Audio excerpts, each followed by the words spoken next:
কালি হিংসাত্মক পৰিৱেশৰ পাছত আৰু আজি প্ৰথমটো ৰাতিপুৱাৰ পৰিৱেশ আমি কিছু দেখুৱাবৰ কাৰণে চেষ্টা কৰিম। কেমেৰাচন অজয় দেখুৱাব। এই মুহূৰ্তত এইখন কাৰাগাৰ বাক্সা জিলাৰ কাৰাগাৰ আৰু এই কাৰাগাৰখনত শ্যাম কানুহঁতক ৰখা হৈছে। তাৰ পাছতে কালি যি ধৰণৰ পৰিৱেশ উদ্ভৱ হৈছিল তাৰ পিছত এতিয়া পৰিৱেশ কিছু শান্ত হৈছে। নিশাৰ ভাগত শীৰ্ষ আৰক্ষী বিষয়াসকলে আহি ইয়াত উপস্থিত হৈছিল। লগতে ইয়াত আৰক্ষী অৰ্ধসামৰিক বাহিনী এনেদৰে মোতায়েন কৰা হৈছে যাতে আগন্তুক সময়ত বা অনাগত সময়ত কোনো ধৰণৰ অপ্ৰীতিকৰ ঘটনাৰ সৃষ্টি নহয়। কিন্তু তাৰ কিছু দৃশ্য দেখুৱাম। কালি যি ধৰণৰ ঘটনা সংঘটিত হৈ গৈছিল, কালি আৰক্ষী আৰু সাধাৰণ মানুহৰ মাজত যি ধৰণৰ খণ্ডযুদ্ধ হৈছিলে তাৰ পাছৰ এই পৰিৱেশ এতিয়াও একাংশ লোক যিসকল লোক আহিছিলে সেই লোকসকলৰ চেণ্ডেল এতিয়াও এনেদৰে ৰাজপথত পৰি ৰৈছে। আৰু এই স্থানতে এখন বাহন জ্বলোৱা হৈছিল, এটা সংবাদ প্ৰতিষ্ঠানৰ এখন বাহন জ্বলোৱা হৈছিল আৰু যিখন ঘৰৰ সন্মুখত এই বাহনখন জ্বলোৱা হৈছিল সেই বাহনখন জ্বলোৱা স্থান ইতিমধ্যে পৰিষ্কাৰ কৰি আছে ঘৰখনৰ গৰাকীয়ে। আমি দেখুৱাইছোঁ এই স্থানতে কালি এখন বাহন জ্বলাই দিয়া হৈছিল।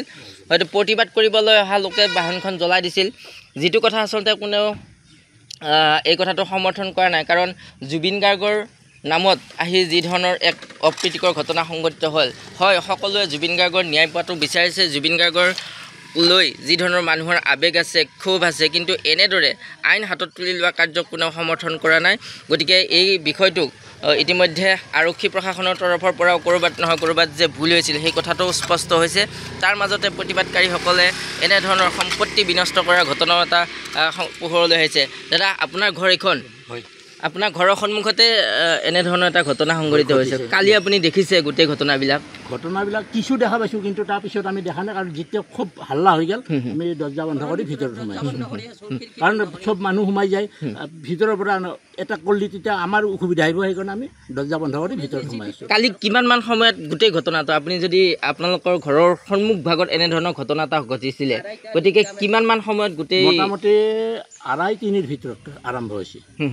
তাৰে আগত একদম সুস্থ পৰিৱেশ আছিল। যিসকল লোক আহিছিলে সেই লোকসকল এই বাক্সাৰ লোকেই হয়নে নে বাহিৰৰ পৰা অহা লোক আছিলে? এতিয়া আমি কেনেকৈ ক'ম, কিন্তু আমাৰ গাঁৱৰ ল'ৰা নহয়, চব বাহিৰৰ পৰা অহা। যিয়ে জ্বলাই দিছিলে গাড়ী চাড়ী জ্বলাই নাজানো, সেইবিলাক নাজানো।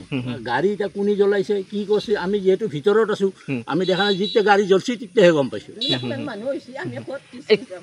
ইয়াতে যি মাৰপিট হ'ল, আৰক্ষীয়ে বা প্ৰতিবাদকাৰীসকলক মাৰিলে, প্ৰতিবাদকাৰীসকলে শিলাবৰ্ষণ কৰিলে, প্ৰথমতে কোনে আচলতে গোটেই কাৰ্যটো কোনে আৰম্ভ কৰিছে? আপোনালোকে কিবা দেখিছিল নে?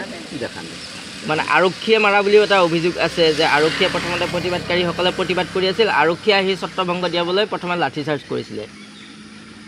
এতিয়া এই বিষয়ে আমি বিশেষ ক'ব নোৱাৰোঁ। কাৰণ কিয় নোৱাৰোঁ, আমি আছোঁ ভিতৰত। হয়। আৰু আমি চাৰিওফালে মানুহ চাৰিওফালে মানুহ। কিমানমান কালি মানুহ হৈছিলে? মোটামুটি 3-4 হাজাৰৰ ওপৰত আছে মানুহ এই স্থানত। তাৰ পৰা একেবাৰে গ'লে তালৈকে চব ৰাস্তাত মানুহ। কি কৰা হৈছিলে আৰক্ষীৰ ফালৰ পৰা? কি কৰা হৈছে? টিয়াৰ গেছ মানে কোনবা গেছ দিছে আৰু কি দিছে? হয়, ব্লেংক ফায়াৰিং কৰিছে। আৰু পাব্লিকেও কিবা শিলাবৰ্ষণ কৰিছে, পাব্লিকেও কৰিছে, নকৰা বুলি মই ক'ব নোৱাৰোঁ। হয় হয়, কিন্তু হয়, গতিকে আমি সেইটো আমি ক'ব নোৱাৰোঁ। কাৰণ কিয় নোৱাৰোঁ, ইফালৰ পৰা মাছে সিফালৰ কাই মাছে কি কৰিছে আমি এইবিলাক নাজানো। আমি মানে চাই থাকা নাই। এতিয়া মানে আপুনি চাফা কৰিছে? ৰাজ্যৰ গ্লাছ মাখা পৰি আছে, আমি অহা যোৱা কৰিলে আমাৰ ভৰিতে বিন্ধিব। যদি চাফা নকৰোঁ আমি কেনেকৈ অহা যোৱা কৰিম? হয়, ধন্যবাদ জনাইছোঁ। এইখন ঘৰ আৰু এই কাৰাগাৰখনৰ সন্মুখ ভাগতে এই বাসগৃহটো, আৰু বাসগৃহৰ গৰাকীয়ে ইতিমধ্যে যি স্থানত গাড়ী জ্বলাই দিয়া হৈছিলে সেই গাড়ী জ্বলাই দিয়া স্থান তেওঁলোকে পৰিষ্কাৰ কৰিছে। এই ঘৰৰ যিখন তেওঁলোকৰ সন্মুখ ভাগৰ গেট, এই গেটখনতো আচলতে শিল, যিহেতুকে শিলাবৰ্ষণ হৈছিলে, শিলাবৰ্ষণত গেটখনত বিনষ্ট হৈছে। বহুকেইখন বাহন, আৰক্ষীৰ বাহন, বহুকেইগৰাকী শীৰ্ষ আৰক্ষীৰ বাহনো আচলতে কালিৰ সেই ঘটনাত বিনষ্ট হৈছে। কিন্তু এই মুহূৰ্তত ক'ব পাৰি, প্ৰথমটো যিহেতুকে আজি ৰাতিপুৱা, আৰু এই মুহূৰ্তত ক'ব পাৰি যে পৰিৱেশ কিছু শান্ত হৈছে, যিহেতুকে আৰক্ষী অৰ্ধসামৰিক বাহিনী ইয়াত মোতায়েন কৰা হৈছে, যাৰ ফলত ইয়াত বৰ্তমান পৰিৱেশ একেবাৰে শান্ত আৰু যি স্থানীয় দোকান আছিলে বা স্থানীয় বজাৰ আছিলে আজি মুছলপুৰত সেই মুছলপুৰৰ বজাৰ বৰ্তমান বন্ধ হৈছে বা ইয়াৰ স্থানীয় যিসমূহ দোকান পোহাৰ আছে সেই দোকান পোহাৰসমূহ এই মুহূৰ্তত বন্ধ ৰখা হৈছে হয়তো দিনৰ ভাগত কি ব্যৱস্থা হয় সেয়া জানিব পৰা যাব কিন্তু এই মুহূৰ্তত ক'ব পাৰি যে ৰাতিপুৱাৰ ভাগতে বৰ্তমান পৰিৱেশ স্বাভাৱিক আৰু ইয়াত কোনো ধৰণৰ